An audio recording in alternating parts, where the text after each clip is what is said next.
Agora na Rádio Web UFN, titular da rede.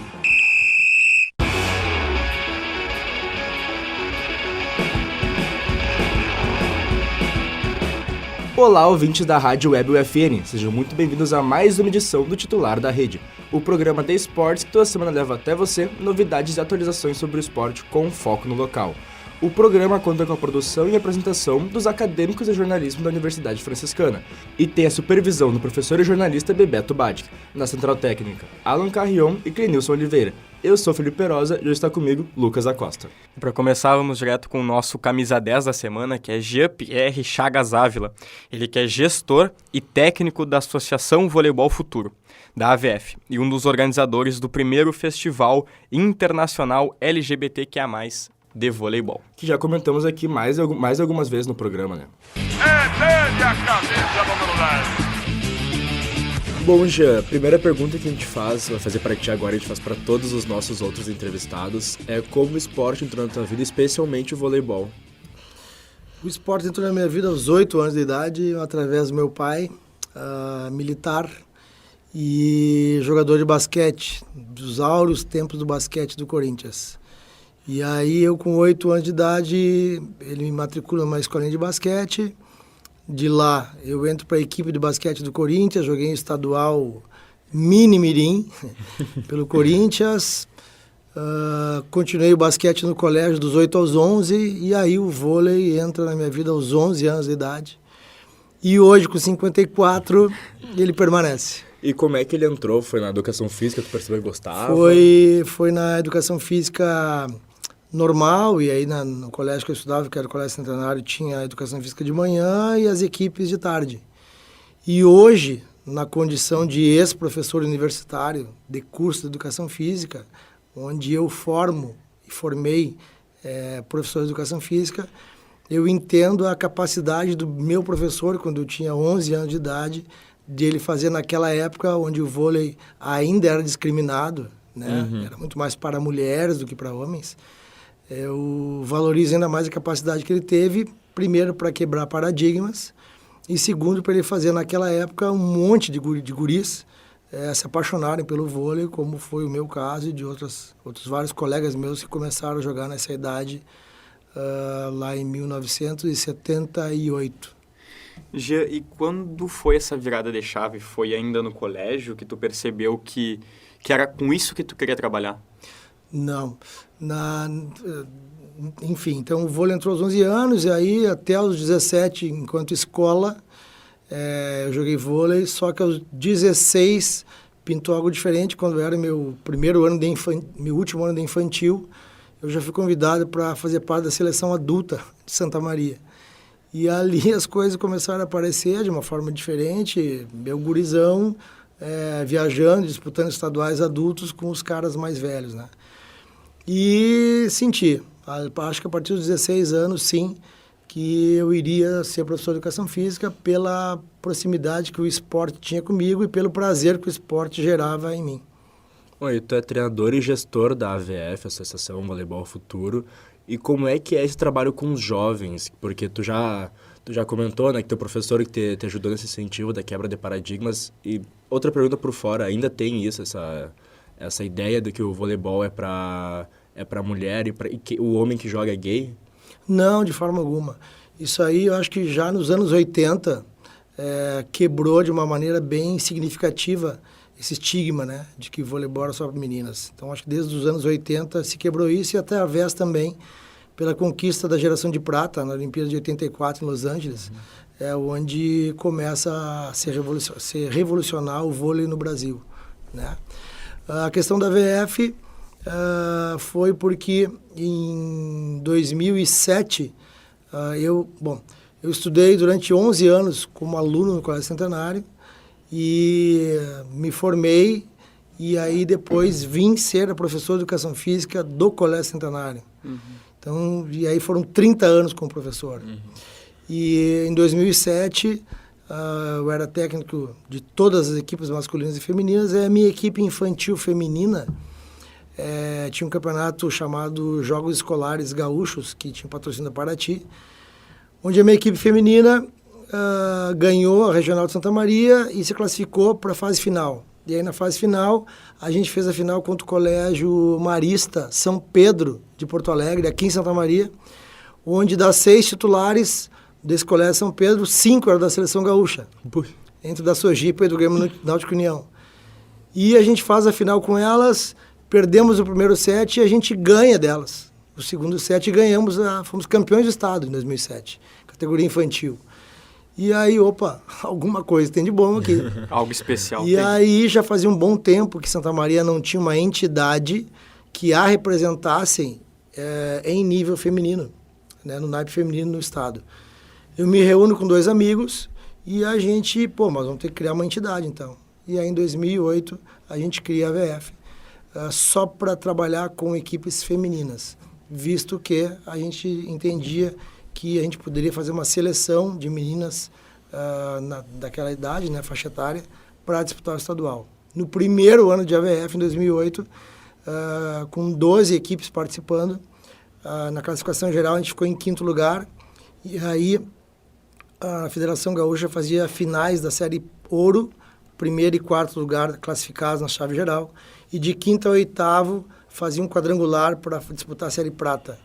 E no primeiro ano a gente é campeão estadual da Série Prata.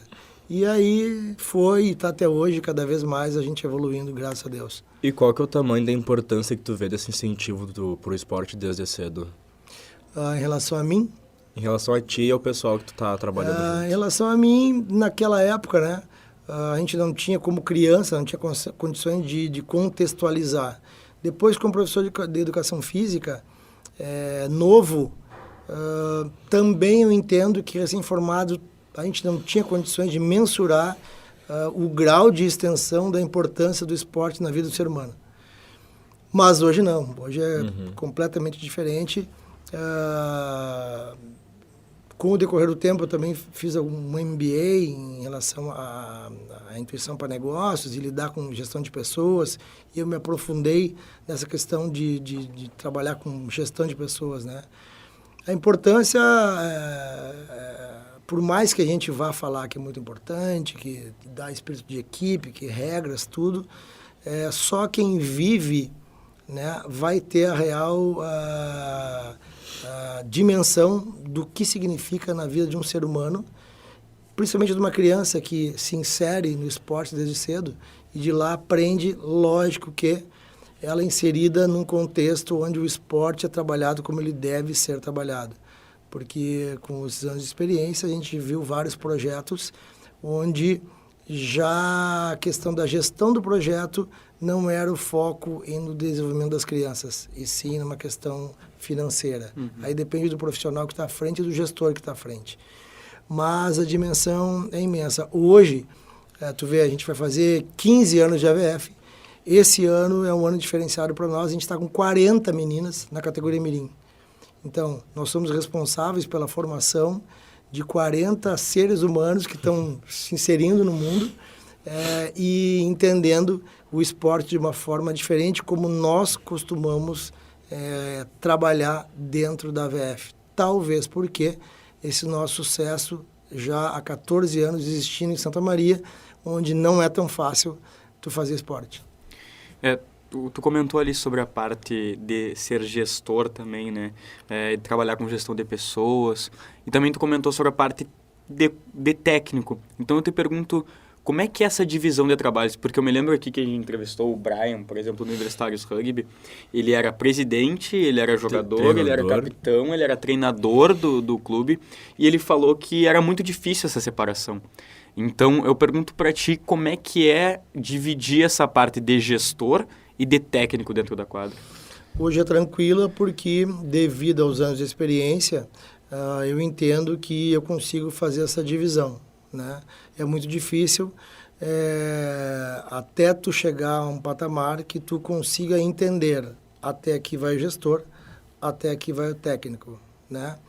Lógico que muitas pessoas em Santa Maria, e eu já ouvi falar, já não tem como não associar a AVF ao teu nome. Né?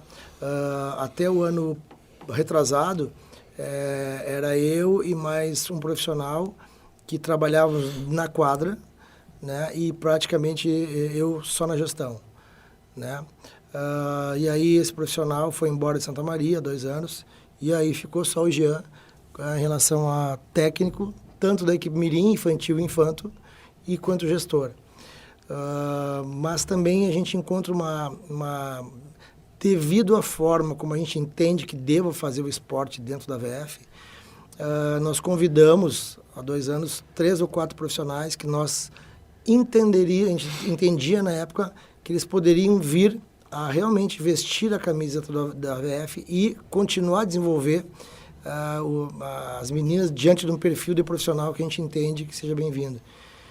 Mas, no momento, eles disseram que estavam atarefados, não puderam assumir. Então, por isso que o Jean hoje está com tudo. Mas a minha ideia, já há uns 3, 4 anos, seria sair da quadra e ir só para a gestão.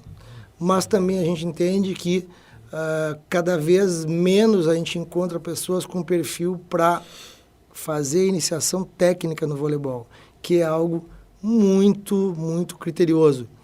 Porque dentro dos esportes coletivos, e eu sempre cito, e os profissionais que estão me ouvindo agora na área do basquete, do futebol e do handebol, não fiquem bravos comigo, a gente entende que o processo para tu ensinar o basquete, o vôlei e o handebol é muito mais rápido do que tu formar o voleibol. Por quê?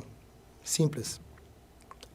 No futebol, a criança pode dominar a bola e pensar 1, 2, 3 segundos o que fazer com a bola, para depois fazer a ação. No basquete, tu pode ficar driblando, analisando, vendo a situação, para depois tomar a decisão. No handebol, tu tem essa possibilidade de ficar driblando. Lógico, a marcação vai vir, mas tu pode ficar driblando para fazer a análise da situação e tomar a decisão. No vôlei, não. O pior é que eu nunca tinha pensado nisso e... No vôlei é precisão e precisão o tempo inteiro.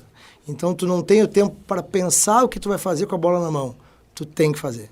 E outro, eu acho que depende muito mais do teu adversário do que do teu time, às vezes, no vôlei. Tipo, porque num ataque do futebol, por exemplo, tu tá defendendo, tu consegue adivinhar para onde aí o cara vai cortar, para onde aí o cara vai chutar. No vôlei, tu não vai ter certeza de onde aí o cara vai cortar, né? Eu discordo. Eu discordo. Todos os esportes... Tem um estudo por trás. Eles são imprevisíveis. Lógico que tu faz o estudo do adversário tal, e tu vê o percentual de situação. Lógico, cada jogador tem uma característica. De 10 bolas, o Neymar vai pegar e vai para a direita, em vez de ser para a esquerda. Aí tu já orienta a marcação, olha, a probabilidade de ser para a direita é grande. Mas e se ele ser para a esquerda? Pois é. Né? Então, a mesma coisa no handebol. Tu tem aquele jogador que ele vai, de 10 saltos, ele vai picar a bola e vai dar mais 3 passos. E se ele não dá, ele arremessa. Então, cada esporte tem a sua característica. E eu volto e até tu viu agora essa forma de pensar que é diferente, né? Ou seja, no voleibol é precisão o tempo inteiro. Então, o processo para tu formar a equipe é mais lento. E algo também que, antes, para a gente fazer essas perguntas, a gente faz uma pesquisa, por exemplo, no Instagram, e eu vi uma foto tua junto com as meninas num treino teórico. E aí eu te pergunto, como é que é essa divisão, como é que é essa rotina de treinamentos, e por trabalhar com crianças, trabalhar com jovens, como é que é passar essa paixão que tu tem do vôlei para elas? E também a questão da quadra, se existe algum tratamento diferente por elas serem jovens, ou se é a mesma coisa que tu faz com os adultos. Vamos lá. A primeira situação em relação à parte teórica, né? Nós entendemos, a nossa filosofia dentro da VF, não adianta a menina estar na quadra e a gente dizer, olha, tu tem que fazer isso. Ela tem que entender o porquê que ela está fazendo a ação. E, então, isso vem do mirim. Mas, lógico que tem um momento X para a gente entrar com essa aula teórica. Por exemplo, esse grupo que eu falei agora de 40, elas estão bem fundamentadas em relação ao toque, também fundamentadas em relação à manchete, e não estão ainda fundamentadas em relação ao ataque. Mas, diante da situação, e a gente tem campeonato estadual em setembro com esse grupo, a gente tem que aprontar, a gente está meio que acelerando o processo, então essa aula teórica sempre ela acontece dentro da categoria mirim. Porque uma vez aprendida no mirim, por que se faz a rotação, Como é que eu sei que eu estou na posição certa? Diagonais, eu não preciso repetir no infantil e no infanto. E eu sinto um exemplo muito legal de uma atleta nossa que começou no Mirim e no primeiro ano de infantil, acho que uns 4 anos atrás, Blumenau veio e contratou a menina. E aí ela ficou treinando 2, 3 meses lá. Quando ela volta para a primeira folga, visitar a família, ela me procura e diz, já, tenho que te agradecer muito. Por quê? Não, porque eles ficaram espantados com o meu conhecimento teórico do voleibol, não só na prática, mas sim na teoria. Então eu fiquei muito feliz. Essa foi a primeira pergunta. A segunda pergunta foi em relação à divisão de tratamento no treino e na quadra. Isso. Principalmente com as mirins, a gente tem que ter uma calma muito maior, porque o processo é lento. Então a gente tem que fazer com que elas não tenham o medo de errar. Porque o errar dali a 1 mês, dali a 5 meses, dali a 1 ano, vai se transformar no acerto. E em relação a como é que eu faço para passar essa minha paixão que eu tenho, sendo eu. Eu acho interessante essa fala da questão da parte mental também, né? Porque a parte teórica é uma questão mental. Sim. E como é importante tu ver, não só no vôlei, mas como a gente já falou sobre os outros esportes também, tipo no futebol, que talvez seja o esporte mais famoso do Brasil, assim, né? A gente vê que alguns jogadores, eles são treinados e estudam para entender a parte tática, a parte teórica do esporte. E esses jogadores acabam se dando muito bem e até possivelmente no futuro acabam virando técnicos, né? Eu acho que no vôlei é muito parecido. Sem dúvida. Por isso, essa precocidade com responsabilidade das meninas entenderem o porquê das ações. Porque até é algo muito legal e é normal. As meninas assistem o jogo na Sport TV, Superliga, Liga Nacional, e perguntam, mas por que eles trocam de lugar? Né? Por que sai lá do saque e vai para outro lugar? O que é atacar dos 3? Então, a gente tem que explicar as regras, as linhas, o que pode, o que não pode. Então, desde cedo, na hora certa, a gente faz essa aula teórica que nós entendemos como um divisor de águas. A menina que passou pela aula teórica e continuou é porque ela se interessou e está a fim de aprender mesmo. Porque são várias informações que elas jamais pensavam que tinha no vôlei. O vôlei, para muitas, é dar toque e manchete, né? E aí elas começam a entender que, de uma forma organizada e séria, o vôlei é muito além disso. E, além disso, tem um projeto para adultos, né?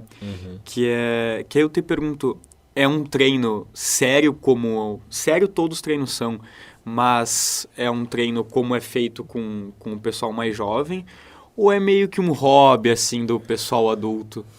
Buenas. Então, tu começou a falar agora do projeto AVF+, Vôlei Lazer para Adultos. Esse projeto é muito interessante, ele nasce em 2020, quando eu vou passar umas férias em fevereiro no Rio de Janeiro, e aí começo a caminhar lá e me chama a atenção a quantidade de redes e de quadras de treinamento no Rio de Janeiro. E aí começa a passar de quadra em quadra e pergunta vem, pergunta vai, a casualidade, né? Eu me identifico com uma quadra lá onde vejo muitos adultos treinando e se divertindo. E aí eu perguntei quem era o responsável pela quadra, simplesmente era o cara que fundou a primeira equipe de treinamento na quadra no Rio de Janeiro, junto com o Bernard, vice-campeão olímpico lá da geração de prata. E aí, isso foi num sábado, e eles me convidaram para treinar no domingo, eu fui treinar no domingo, e de lá eu saí em fevereiro de 2021. Cheguei, eu vou ter que criar um projeto em Santa Maria. Mas como? Se a gente não tem praia e não tem calor o tempo inteiro.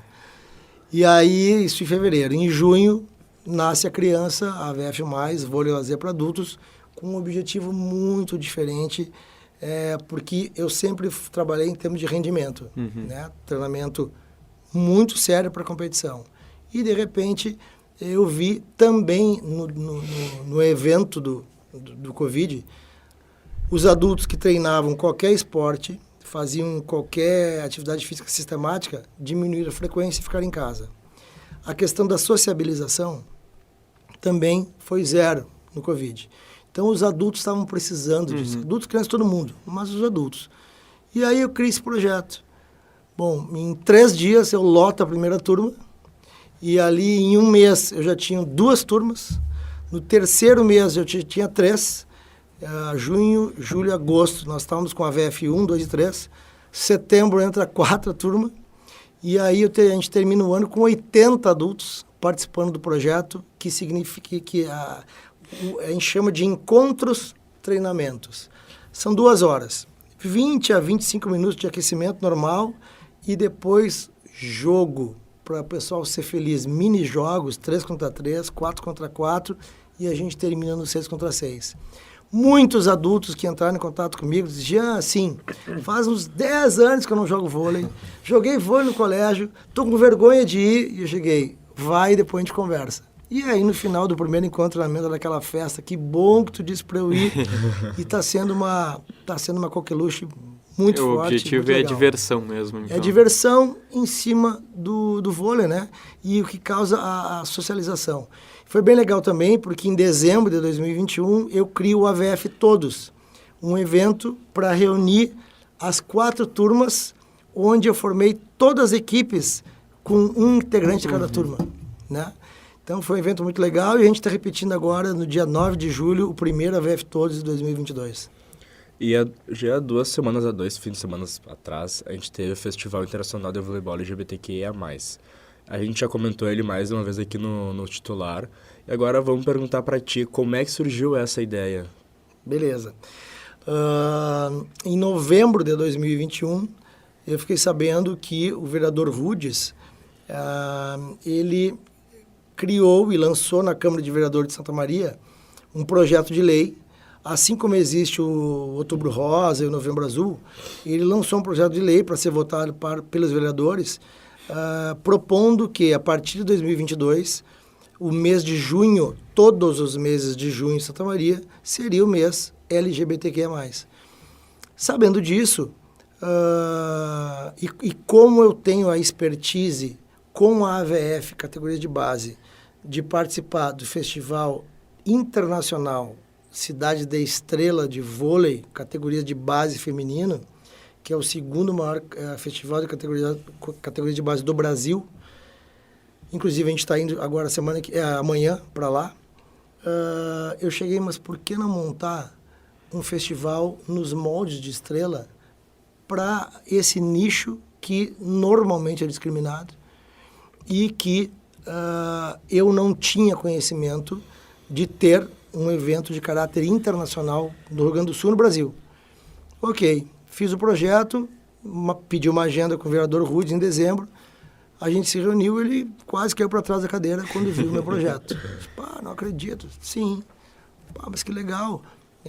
Tu, um cara hétero, se importando com a gente. Cheguei, assim, respeito o ser humano,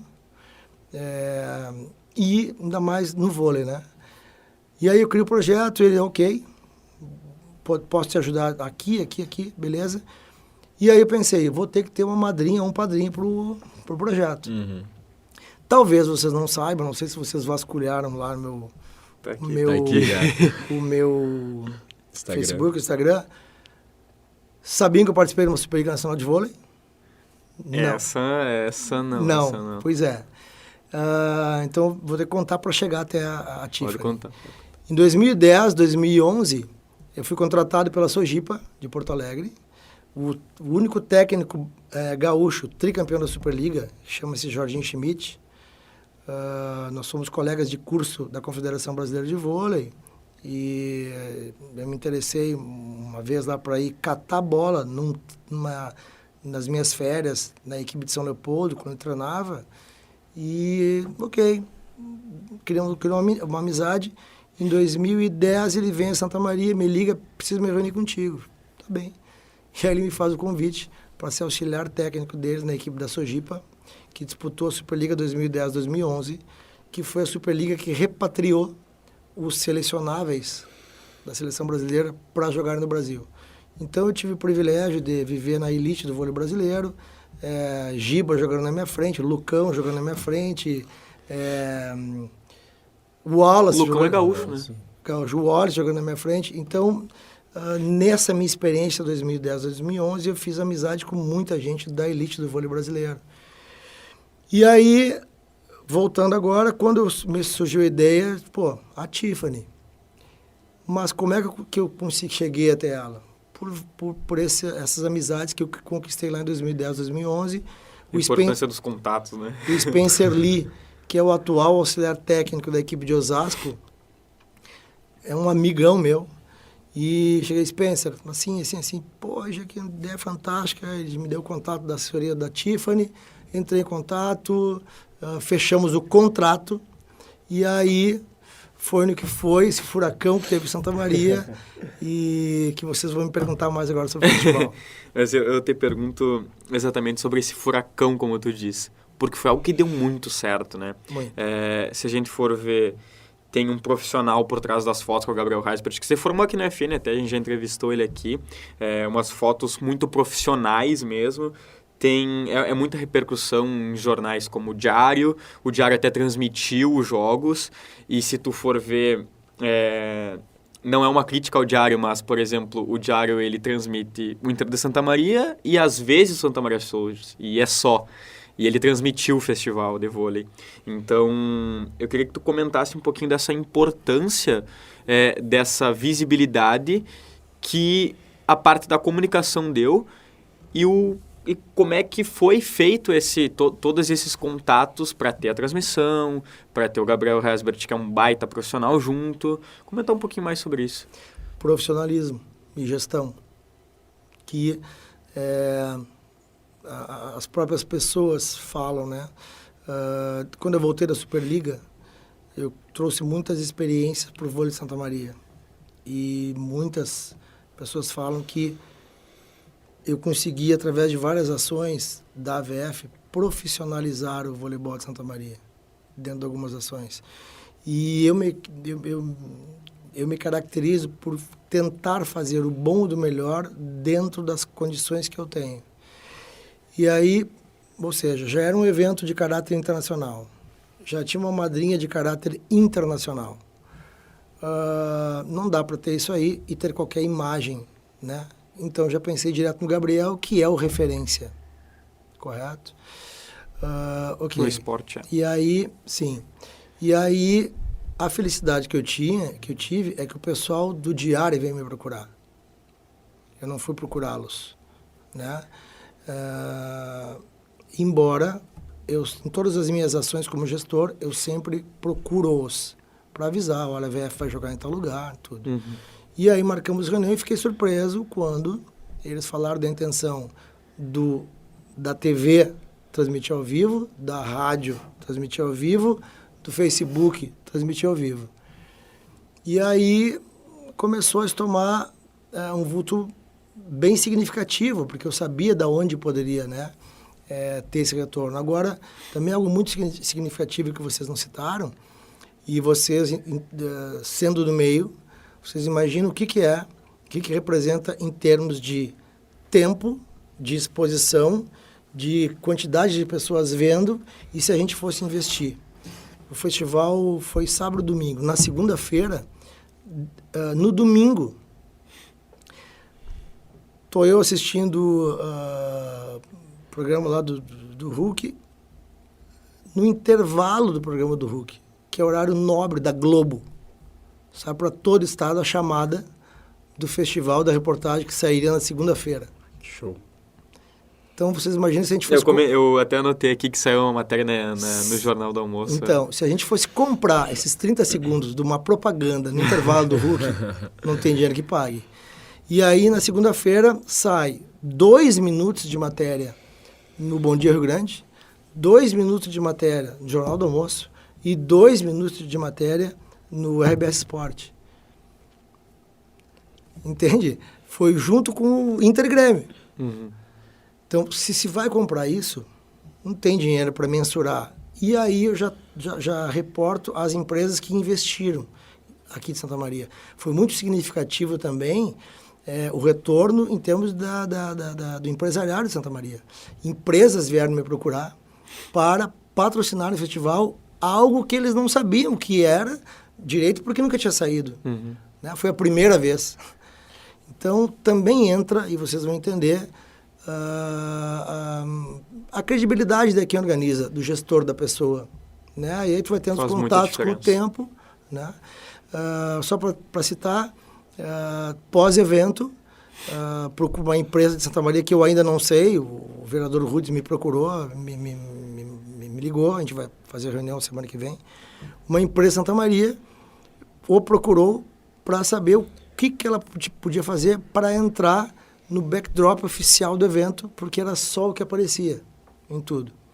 Então, a gente já está com uma grande perspectiva para o ano que vem, mas aquele negócio, humildade, pés no chão, ainda vamos fazer o levantamento desse ano, porque sim, a própria Tiffany, que já garantiu, nosso objetivo era falar com ela e pedir, né? Sim. Ela já se prontificou, ano que vem eu vou estar aqui de volta, ela disse que vai trazer 2 equipes de São Paulo, as equipes de Porto Alegre que vieram, eles se sentiram assim extremamente valorizados pela estrutura que eles receberam e eles disseram assim, a gente nunca teve isso. E é aquele negócio, né, de respeitar as pessoas, de tratar bem as pessoas, é uma coisa minha e é uma coisa que eu entendo que a gente tem que fazer, respeitar de igual para igual e proporcionar o melhor para as pessoas. E então a ideia, sim, acho que pro ano que vem, talvez a gente no mínimo, atinja umas 12, 14 equipes. Bom, Gia, tu citou já algumas vezes a Tiffany, que ela é a madrinha do projeto do festival. Qual que é a importância de ter ela dentro desse projeto, desse festival? Porque, bom, ela é um nome praticamente mundial, né? E eu teve um meu ex-professor de Educação Física, o Jonatas Valcourt, que está envolvido no festival também, que falou que ele estava extremamente feliz com a participação dela. E para ti, qual que é a importância de ter a Tiffany como madrinha?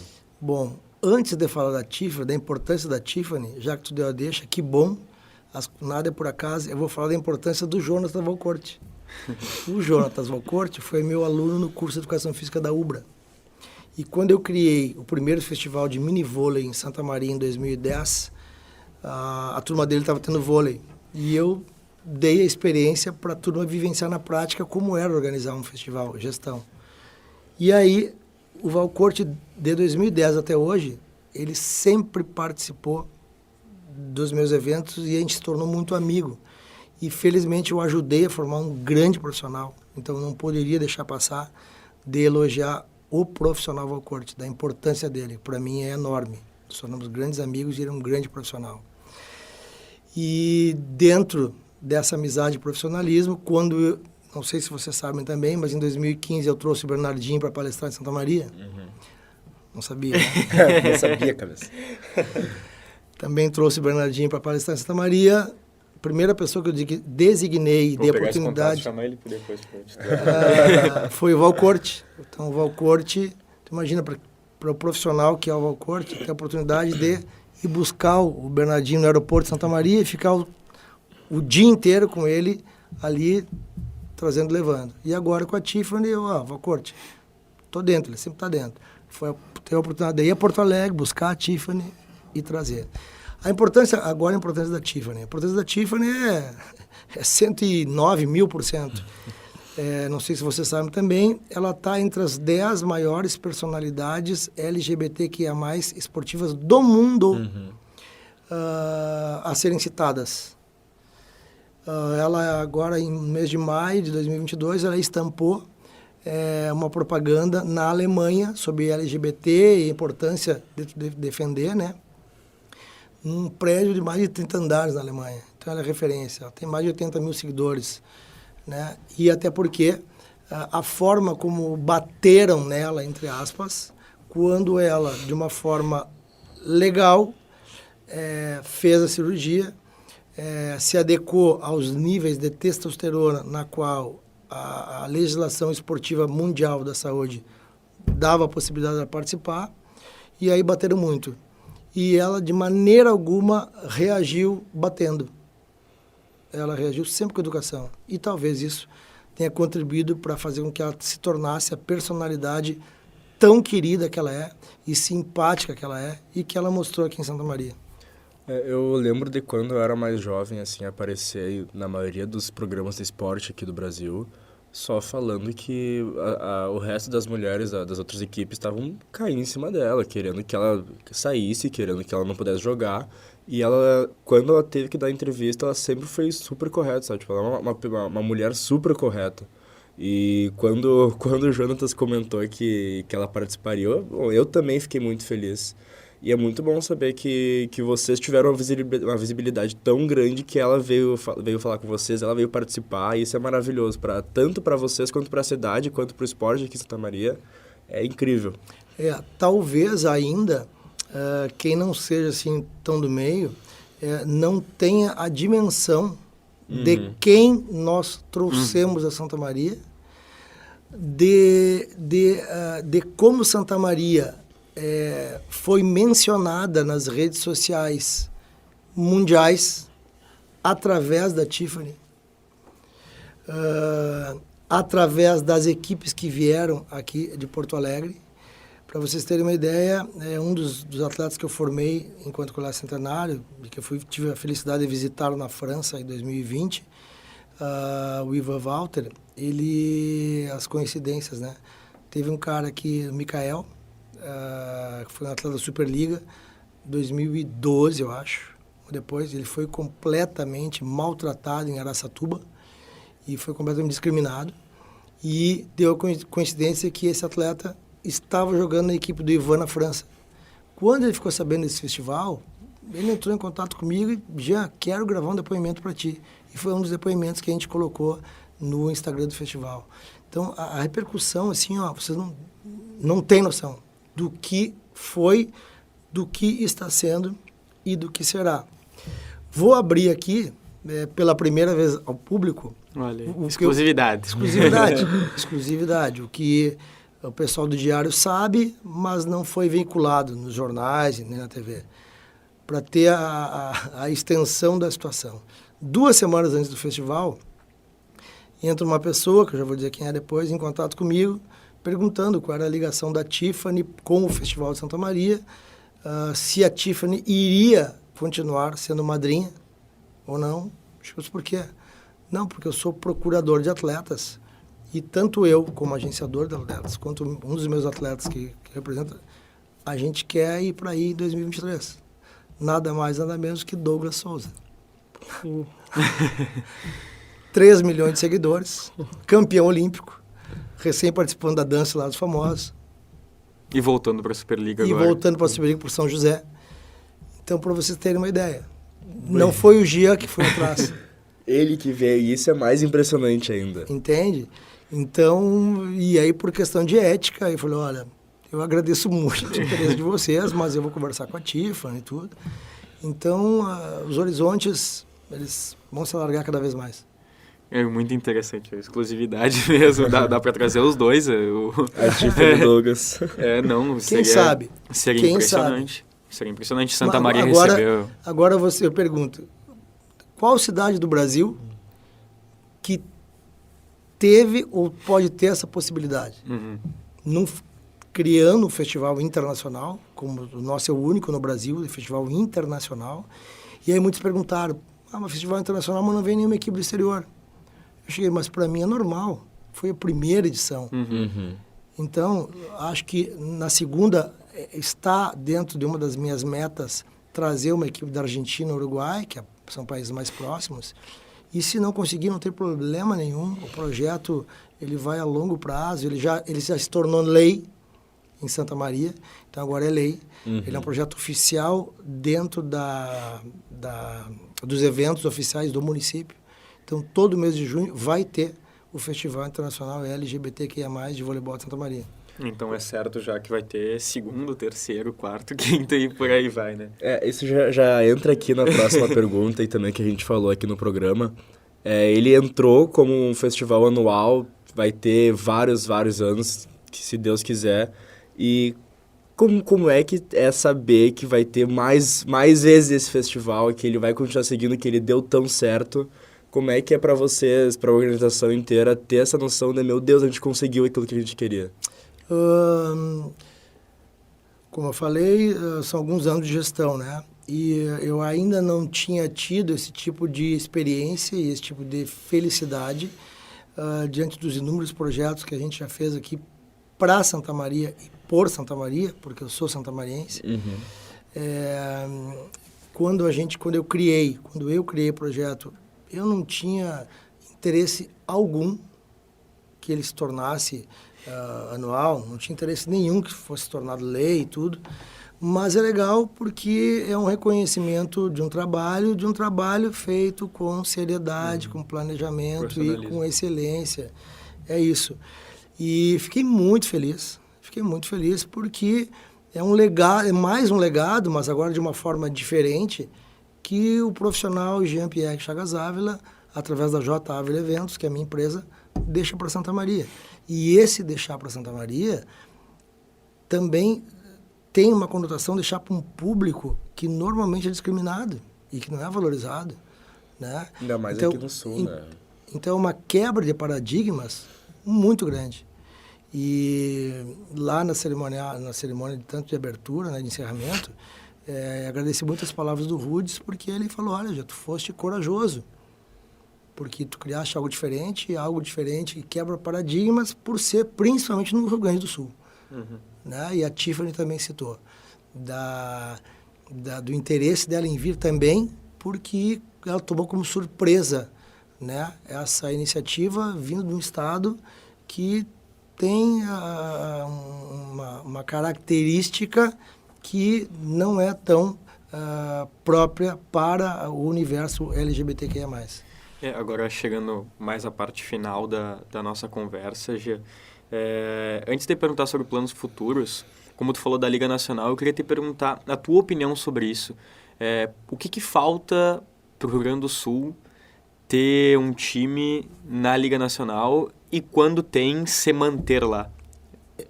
É uma curiosidade que eu tenho, como por exemplo tem no basquete, que na NBB tem o Caxias, mas é um time que não consegue se manter tanto. Então, o que falta? É muito fácil a resposta. Para gente que transita pelo meio do voleibol gaúcho e brasileiro, falta profissionalismo. Por quê? Os últimos projetos que tiveram no Rio Grande do Sul, que eu prefiro não citar nomes, eles não continuaram porque faltou gestão. Infelizmente, no vôlei brasileiro, está se tornando um pouco de costume a promessa de acertar contratos por X valores e não conseguir honrar com os pagamentos de contratos. E aí, os jogadores se conversam muito entre eles. Então, não tem como. Não tem como tu fazer um projeto, dizer que vai pagar X, o profissional viajar, se deslocar, se preparar financeiramente, se organizar e depois não receber. Não é justo, não é justo. E os últimos projetos gaúchos foram isso. Os gestores tiveram muito mais ganância em eles receberem o deles e os atletas para depois. Então, não tem como dar certo um projeto assim. Eu já fiz 2 projetos para Santa Maria, um projeto de 2013, onde o prefeito, na época, disse que queria e depois passou para seus assessores e não saiu mais nada. E foi apresentado um projeto, o ano passado, para o atual prefeito, onde não se deu tão interesse. E o projeto foi montado pelo profissional chamado Vinícius Gamino, que em 2019 subiu a equipe de Guarulhos da Superliga C para a Superliga B, da Superliga B para a Superliga A. Então, eu e ele montamos um projeto. Então, eu seria o gestor, ele seria o técnico. Então, seria um técnico com experiência de subir equipes, mas, infelizmente... Não teve o interesse que... Porque é interessante também falar, esse projeto que eu tive na Sojipa 2010, 2011, ele só não continuou porque a Sojipa já estava praticamente certo com o Banrisul, e aí um outro profissional do vôlei gaúcho se atravessou no meio e as coisas não deram certo. Então, a palavra é essa. Uma equipe gaúcha não se mantém hoje, na minha visão, por falta de gestão e profissionalismo. É uma gestão que, não só no vôlei, mas em todos os esportes, é muito importante, né? Bom, Gia, agora sim, para finalizar, te pergunto quais são os planos futuros da AVF. Já que a gente já falou sobre que é certo o festival ser agora anual, então te pergunto sobre esses planos que a AVF tem para o futuro, se contar um pouquinho para a gente mesmo das próximas competições que a AVF vai jogar, para desejar até uma boa sorte para vocês. Bom, esse ano de 2022 a gente está com 3 categorias, categoria mirim, infantil e infanto. Em todo o Brasil, em todo o mundo, a questão do Covid trancou as categorias mirim e infantil, ficaram sem treinar, ficaram sem base, tanto que amanhã nós estamos viajando para o Festival Internacional Cidade da Estrela, onde vão ter 83 equipes, mais de 900 atletas. Para vocês terem uma ideia da magnitude desse Festival de Estrela, vem o Flamengo do Rio de Janeiro jogar, vem o Fluminense jogar, vem o Pinheiro de São Paulo jogar, vem 8 equipes da Argentina jogar. Então, por agora, a equipe Infanto joga o Festival de Estrela. Nesse último final de semana, a gente jogou com a equipe Infanto a Copa Cláudio Braga, que é da Federação Gaúcha de Vôlei. Nos classificamos para as finais, que vai ser dia 2 de julho. No segundo semestre, a gente joga estadual com as 3 categorias, mirim, infantil e infanto. E também a gente vai jogar o Estadino de Santa Maria adulto com a nossa equipe Infanto. Então, enquanto a AVF está bem repleta de eventos. Como eu falei, a AVF em fevereiro de 2023 vai completar 15 anos. E a gente tem um projeto grande para acontecer no segundo semestre agora de 2022. Vai ser algo que vai colocar a Santa Maria no mundo também. Estamos negociando por trazer um profissional ligado ao vôlei que é referência mundial, mas ainda não vamos falar quem é. Fica em off. Já ouvi uma palestra do Giba, muito bom.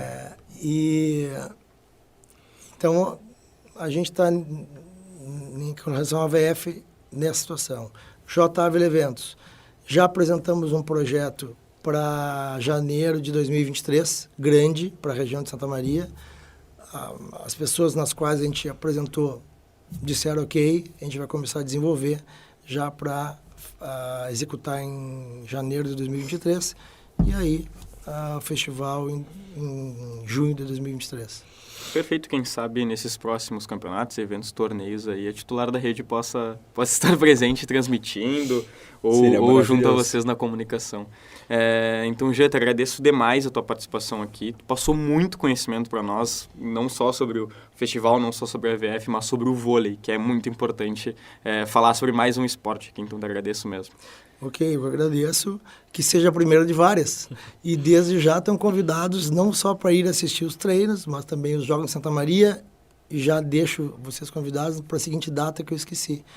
Dia 20 de agosto, nós vamos sediar em Santa Maria uma etapa do Campeonato Estadual Infanto Juvenil, onde vem a Sojipa e vem o Bento Vôlei. Então vai ser um sábado, vai ser muito legal.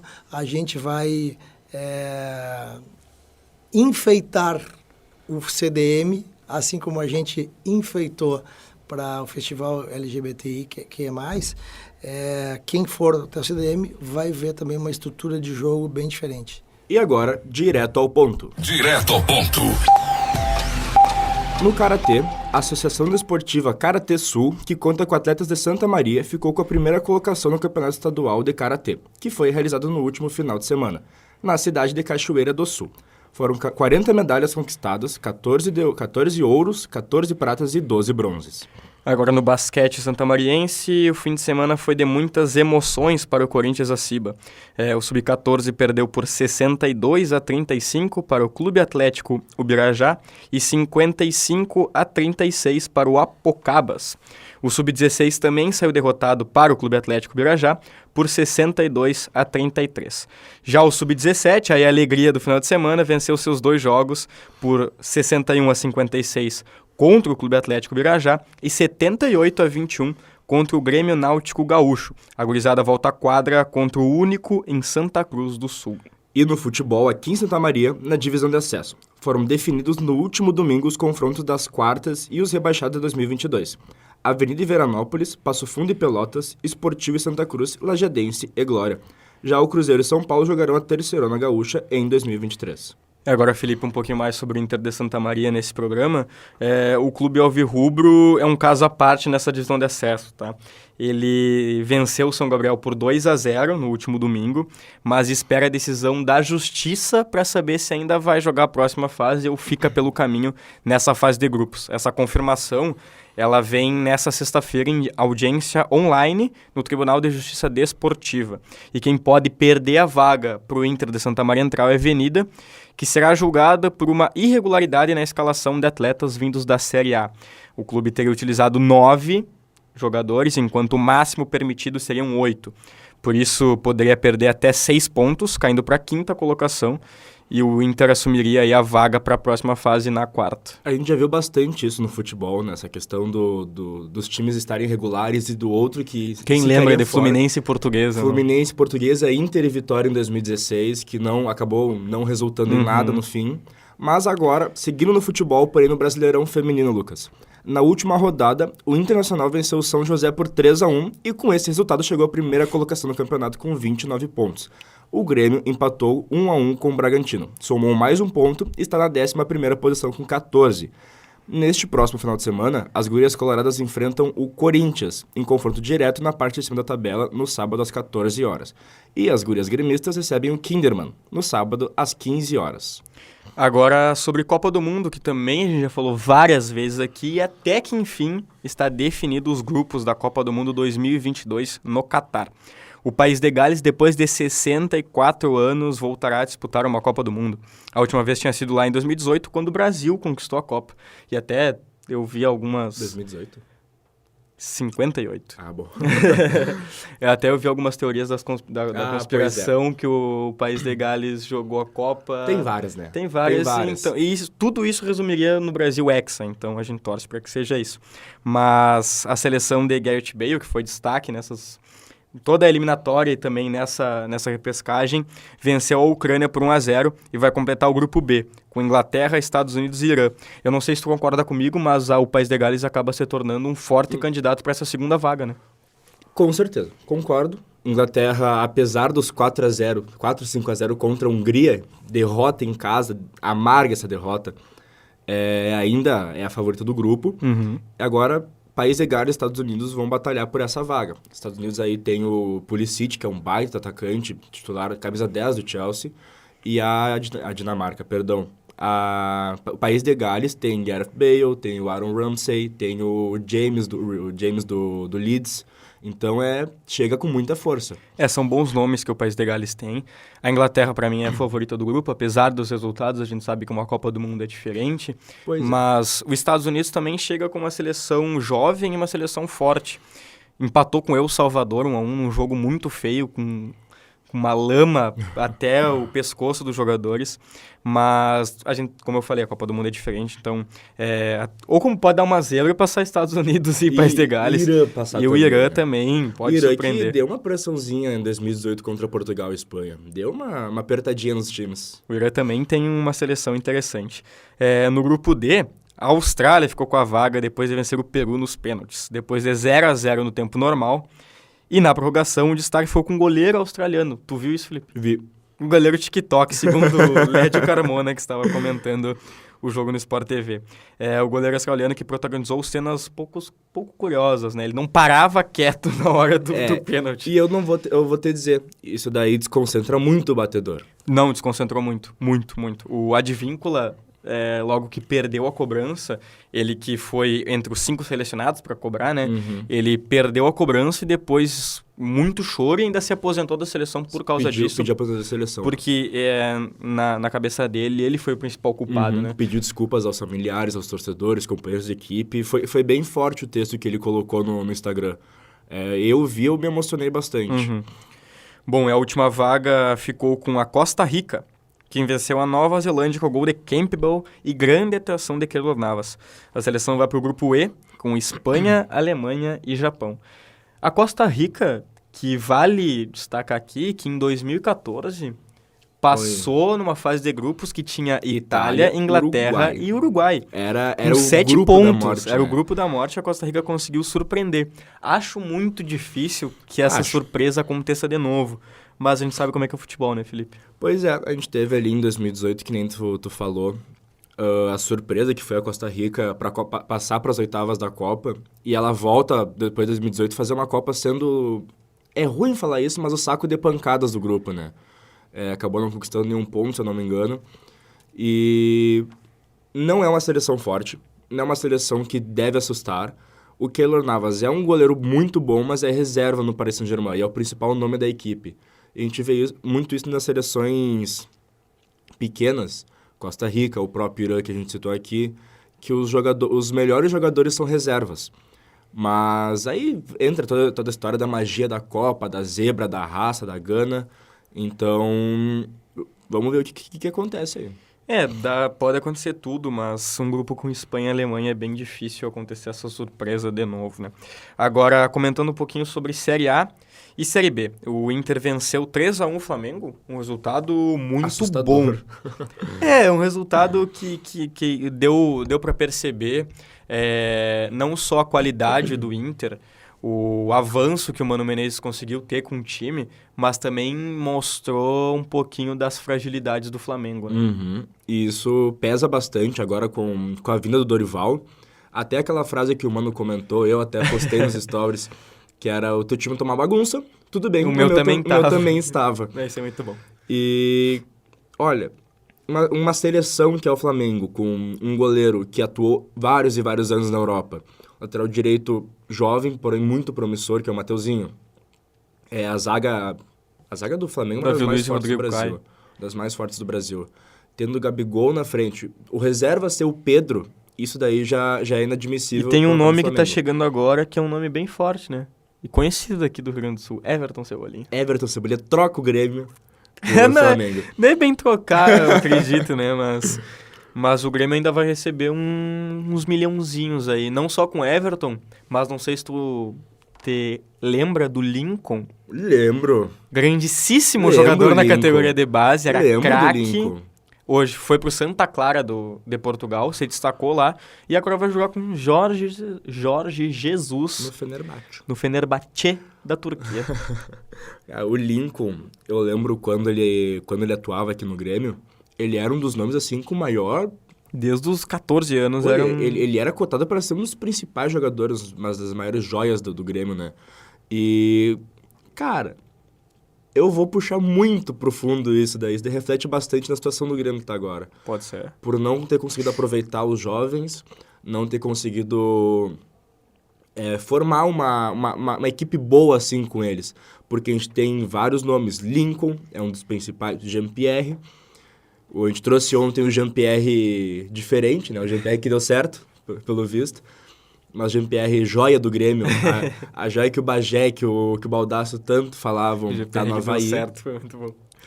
Mas isso reflete bastante na fase atual do Grêmio.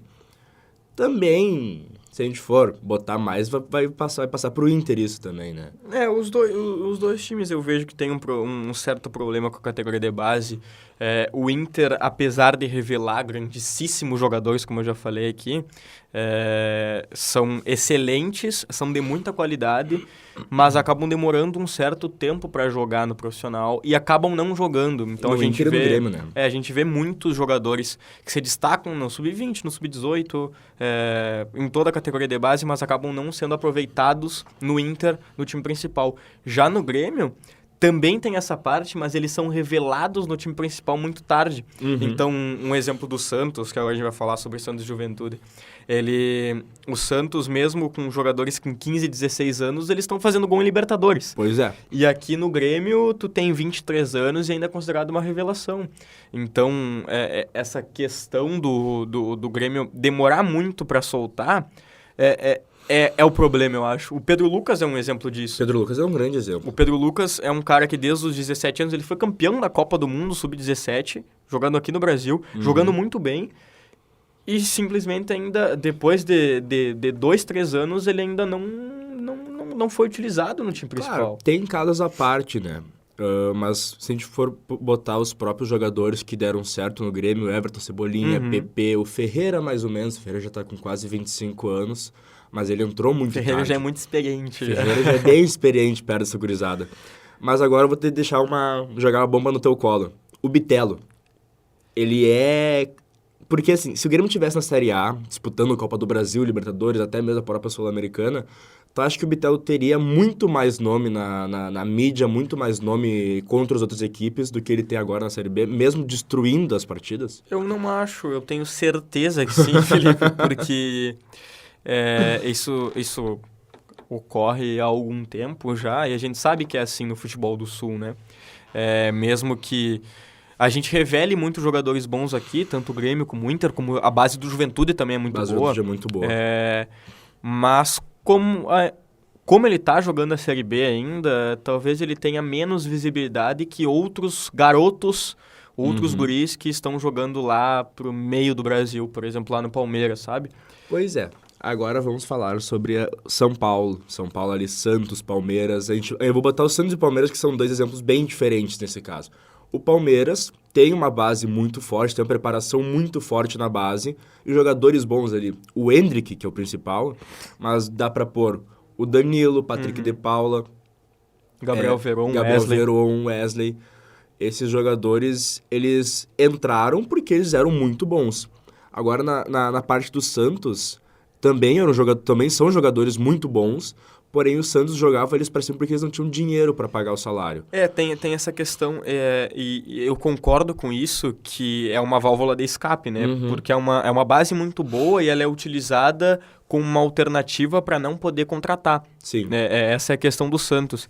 Só que, apesar disso, a gurizada que o Santos revela são jogadores que vão dar o lucro depois, vão dar o retorno. Sim, vão dar o lucro. Então, o Marcos Leonardo, que até a gente estava falando fora do ar aqui, o Marcos Leonardo ele fez 4 gols no torneio Sub-20, que o Brasil conquistou um torneio internacional no Espírito Santo. Foi 100% de aproveitamento. Então, foram 3 vitórias, 3 goleadas, e o Marcos Leonardo ele foi destaque disso. E é o jogador do Santos.